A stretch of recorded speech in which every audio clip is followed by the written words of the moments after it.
Okay, same concept, same necklace. We're talking about Rachel and Leah. So, as I said, the Alter Rebbe says that Leah is from the concept of machshava, introspection, and Rachel is from the concept of dibur and communication. So, Rachel, she's Yaakov's. I feel a little funny talking like this, but straight from the Torah. She's Yaakov's first love. Yaakov comes to the well, you all know. Rachel standing with the sheep. And Yaakov realizes that this is going to be, and she fits to be the mother of his children, the matriarch. And he cries because he realizes that she won't be buried together with him. That'll be in the next lesson. She won't be buried together with him. And life has it. And he marries Leah. Lavan brings Leah. Imagine what Rachel feels like. She's marrying the man that so fit her. And her father changes at the last minute, but she knew before. She knew that Lavan can do that. So she made simonim with her sister, not to embarrass her. What would you say Rachel gives us? I really thought about it a lot, and I think she gives us sacrifice, self-sacrifice. That's also in our DNA. It's a little hard. It's a little hard, but she did it with godless. Do you know that he recognized her voice? So there's a mefarish that says that she was there through the whole time, so that Yaakov should not know that this is Leah. She used her voice. She was there with them. How did that feel?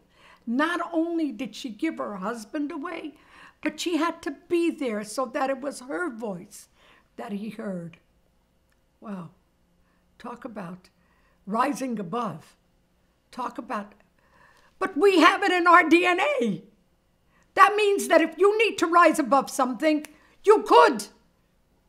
You have to work hard, but you could. So Leah gives birth to the majority of the Shvatim. And then she realizes that if she has one more child, one more son, after she has 6, Rachel will have none. Rachel will only have 1, and she's pregnant, and so she asks Hashem that Dinah should be a girl. On Dinah, maybe another time, maybe not. And Dinah is a girl so that Rachel could have her 2 Shvatim and be as equal at least to Zilpah and to Bilhah. Rachel is the one that gives Yaakov Bilhah, her maid, when she sees she can't have a child. What an incredible woman she is. And Rachel has her first son, Yosef.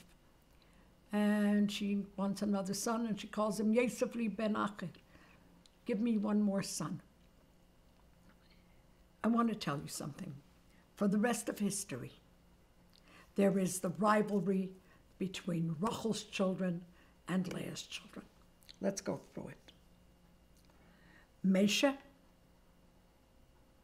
First of all, when they wanted to sell Yosef, that's the next class. When Leah's children wanted to sell Rachel's son. Mesha Rabbeinu comes from Levi, from the children of Leah. And Aaron, from the children of Leah. He takes us out of Mitzrayim. Yeshua, he's from the children of Rachel, and he brings us to Eretz Yisrael. Gidon ben Yehosh, one of the Sheftim, he's from the Shevet Yosef, Ephraim, I think. Shiloh, where the Mishkan stood for 369 years, one of the most incredible places in Eretz Yisrael. It's in the land of Binyamin. Also, Rachel, the Beis Hamikdash is divided. That was a few lessons before. It's incredible. Listen to it again. Between Yehuda which is Leah's son, and Binyamin, which is Rachel's son. Shaul is from Shevet Binyamin, Rachel's children. David from Leah's children. And even, Emir Hashem, any minute, there's a day of a Mashiach ben Yosef and Mashiach ben David. A Mashiach from Rachel's children and a Mashiach from Leah's children. And then I have to tell you the most, in my eyes, the most wow thing. I even looked it up, thank you to my husband, who schlepped me Gemaras. I even looked it up in Sanhedrin, Kuf Beis, Amud Aleph. Achar shetovsei HaKadosh Baruch Hu leYerovam bebigdei. There was a king whose name was Yerovam ben Nevat. He was not a very good person. Rehoboam ben Shlomo and Yerovam ben Nevat, when the Melucha splits in the year 2964. We'll discuss it then. And Yerovam doesn't want the Jews to go to the Beis HaMikdash. So he puts up idols in Dan and in Beis Kel. So the Jews shouldn't go to Yerushalayim. He was not a nice fellow. And the Gemara tells us a story in Sanhedrin. Shetovsei HaKadosh Baruch Hu leYerovam bebigdei. HaKadosh Baruch Hu grabs Yerovam by his clothes. V'omar le, and he says to him, Chazeir b'cho. Do tshuva. And if you do, Ani v'ato ben Yishai netayel b'Gan Eden. You and me and Ben Yishai will go together in Gan Eden. My God, what an offer! My God, what an offer! So he says to him, listen to this. So Yerovam ben Nevat says to the Meibishn, Mi Baresh. Who's first? So the Rebbeishter answers, Ben Yishai Baresh. Ben Yishai, David is first. So he says, Ihachi? Oh, is that the case? Lebeino. I'm not interested. I don't want.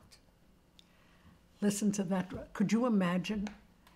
He's given the choice to forget all of his sins and to go with the Meibishn and David together in Gan Eden, and he says, no.